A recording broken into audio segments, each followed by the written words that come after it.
Hi hello friend, कैसे हैं आप लोग। और उम्मीद करते हैं कि आप लोग जो है बहुत ही अच्छे होंगे, बहुत ही स्वस्थ होंगे। तो आप लोग अपने स्वास्थ्य पर जो है विशेष तौर पर ध्यान रखिएगा, ठीक है। तो आज जो हम चर्चा करेंगे उस सीआरपीसी की धारा 190 को लेकर बात करेंगे, 156(3) को लेकर बात करेंगे और 190(1)(a) को लेकर बात करेंगे और 190(1)(c) को लेकर बात करेंगे, ठीक है। तो इस पर चर्चा करने से पहले आपसे निवेदन है कि हमारे YouTube channel AK law judicial success पर जो है आप लोग जाकर लाइक शेयर एंड सब्सक्राइब करेगा और बेल आइकन की घंटी ज़रूर दबाइएगा, ठीक है। जिससे कि जिस भी चीज़ का हम क्लास लें तो उसका जो वीडियो का नोटिफिकेशन हो उस सबसे पहले आपको मिल जाए। और जैसे ही वीडियो का नोटिफिकेशन आपको मिलता है तो आप क्या करेंगे, सबसे पहले सीआरपीसी का बैरक लेना है, कॉपी और पेन, ये तीनों चीज़ को जो है अपने पास में लेके रख लेना है। और उसके तुरंत बाद एक काम और करना है कि हमने जितनी बात को इसमें दर्शाया है और जिस तरह से दर्शाया है एकदम सेम टू सेम ऐसे ही अपनी कॉपी में उतार लीजिएगा, क्योंकि वो एग्ज़ाम की व्यू से बहुत ही बेहतर काम करेगा। ये बात एकदम कंठस्थ कर लीजिएगा, ठीक है। चलिए हम आते हैं अपने मुद्दे पर। तो मुद्दे पे आने पहले एक बात और ध्यान रखिएगा कि हम जिस धारा पे चर्चा करेंगे तो आपको क्या करिएगा, तो उसी धारा पे जाकर जो इम्पोर्टेंट होगा, ठीक है, तो उसी के नीचे अंडरलाइन करते हुए आप लोग आगे बढ़ते क्रम की स्थिति में आगे बढ़ते चले जाना, ठीक है। बस कोई बात जो है मिस नहीं करना है। अगर आपने कोई भी बात मिस किया तो वो जो कॉन्सेप्ट होता है ना, वो कॉन्सेप्ट क्लियर नहीं होगा। इसलिए बहुत ही ध्यान मग्न होकर एकाग्रचित्त भाव से सारी बात को समझते हुए चलना है, जिससे क्या हो कि वो सारे जो कॉन्सेप्ट है ना वो क्लियर होता चला जाए, ठीक है। देखिएगा, अब चलिए मुद्दे देखिए आते हैं ना। तो सीआरपीसी की धारा 190, अब इसमें क्या ध्यान देना है कि सशक्त मजिस्ट्रेट जो है, ठीक है, सशक्त मजिस्ट्रेट जो अन्वेषण के लिए आदेश देते हैं, यानी जो इन्वेस्टिगेशन है, इन्वेस्टिगेशन यानी किया जाए, तो ऐसा आदेश जो है सशक्त मजिस्ट्रेट ऐसा आदेश देते हैं कि वो अन्वेषण किया जा सके। तो अन्वेषण के लिए क्या करते हैं, वो आदेश देते हैं या दे सकते हैं, ठीक है। ये बात आपको ध्यान में रखना है कि सीआरपीसी की धारा 190 में सशक्त मजिस्ट्रेट अन्वेषण के लिए आदेश दे सकते हैं। ये आपको ध्यान रखना है। अब आपको ध्यान क्या रखना है कि संगीन मामले को लेकर देखा जाए तो ध्यान रखिएगा कि जो कॉग्निजेबल ऑफेंस है, ठीक है, जो संगीन मामला है, इस मामले को अगर लेकर देखा जाए तो यह भी हो सकता है, इस पे ध्यान रखिएगा कि संगीन मामले में जो कॉग्निजेबल ऑफेंस ऐसे जो केसेस होते हैं, ऐसे मामलों में यह भी हो सकता है कि व्यक्ति सीधा, ध्यान रखिएगा कि व्यक्ति जो है सीधा क्या करेगा। अब यहाँ आपको 3-4 पॉइंट जो इंपॉर्टेंट बताएंगे, उन सारी बात को आपको समझते हुए चलना है। तो व्यक्ति सीधा जो कंप्लेंट लेकर मजिस्ट्रेट के पास चला गया, ध्यान रखिएगा। पहले पॉइंट में याद रखना है कि व्यक्ति सीधा जो है और किस चीज़ को लेकर, यानी जो कॉग्निजेबल ऑफेंस है, जो केसेस है, ऐसे मामले को लेकर, जो संगीन मामला है, ऐसे मामले को लेकर वो सीधा कहाँ जाता है, वो व्यक्ति सीधा जो है कंप्लेंट लेकर, पहले पॉइंट में याद रखना कि वो कंप्लेंट लेकर सीधा वो मजिस्ट्रेट के पास में चला गया, ठीक है। ये बात आपको ध्यान रखना। अब दूसरे पॉइंट में ध्यान रखिएगा कि मजिस्ट्रेट, देखिएगा कि मजिस्ट्रेट सीआरपीसी की धारा 156(3) के आधार पर वह इन्वेस्टिगेशन के लिए, वह अन्वेषण के लिए वह आदेश दे सकता है। ये आपको ध्यान रखना है, ठीक है। हमने क्या बताया दूसरे पॉइंट में कि मजिस्ट्रेट इन्वेस्टिगेशन के लिए यानी कि अन्वेषण के लिए वो आदेश दे सकता है सीआरपीसी की धारा 156(3) के आधार पर, ठीक है। अब ये बात क्लियर हो गया। अब आप एक चीज ध्यान रखिएगा कि मान लीजिए ना तो वो जो है कंप्लेंट हुआ है, ध्यान रखिएगा, ना तो कंप्लेंट हुई है और ना ही एफआईआर हुआ है, ठीक है।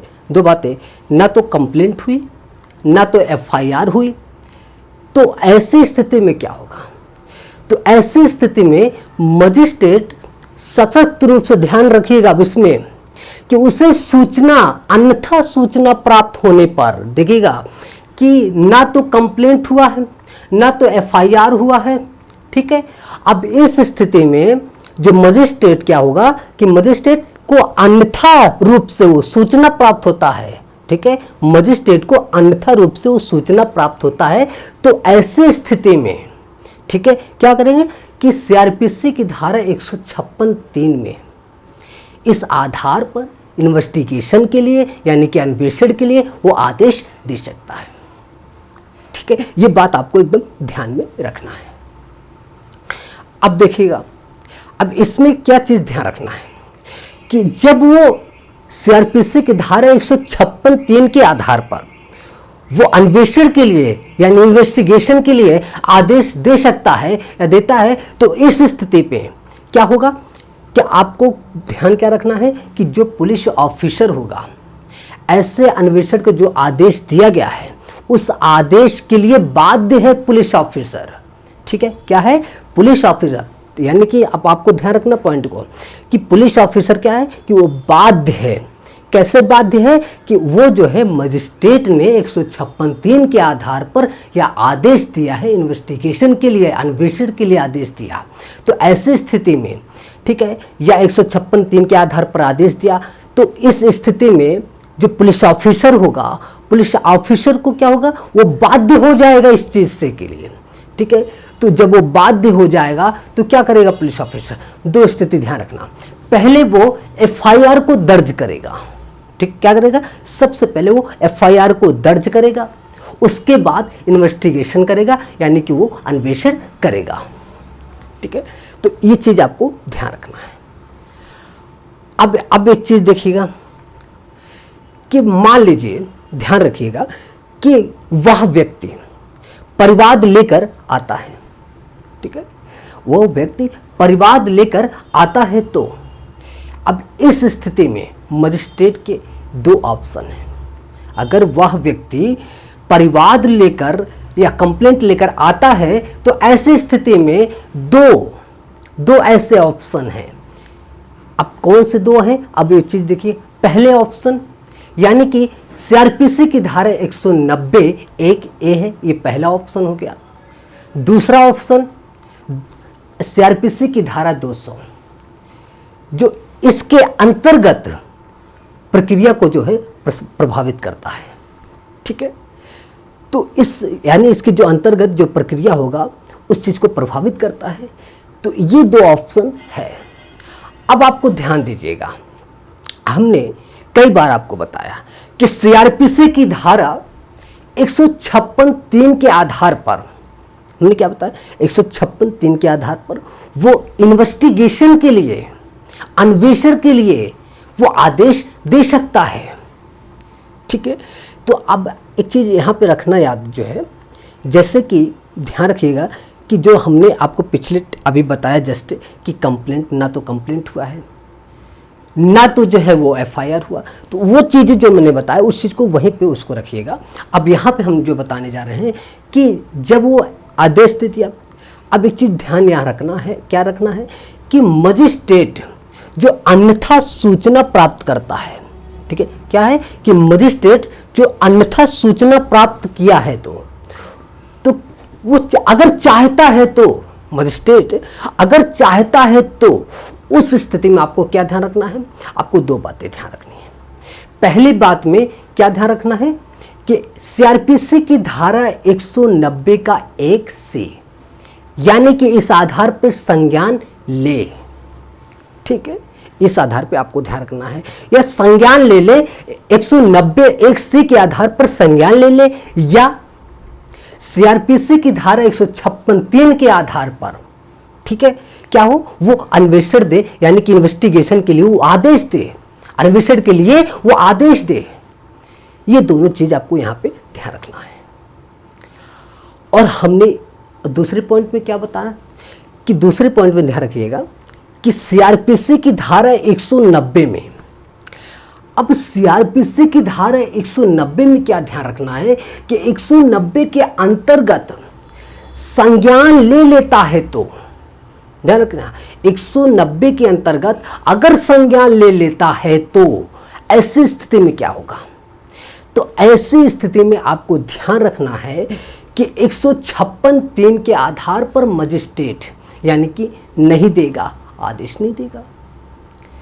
तो अब आपको ध्यान क्या रखना है कि सीधा सीधा एक पॉइंट में ये बात समझना कि सीआरपीसी की धारा जो 156(3) है, इस आधार पर इस संज्ञान की पूर्व की बातें हैं, ठीक है।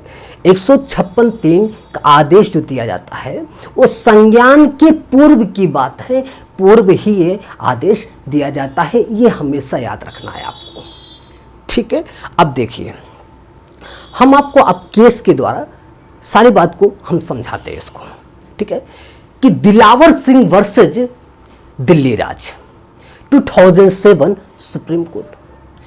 अब इसमें आपको क्या ध्यान रखना है कि देखिएगा, इस केस में ध्यान रखना है कि सीआरपीसी की धारा 156(3) के आधार पर वो अन्वेषण देता है, तो वो भी अन्वेषण के लिए आदेश दिया, लेकिन वो संज्ञान के पूर्व की बातें हैं, इस चीज को ध्यान रखना। संज्ञान के पूर्व ये आदेश होता है 156(3) के, ये चीज आपको एक लाइन में ध्यान में रखना है, ठीक है।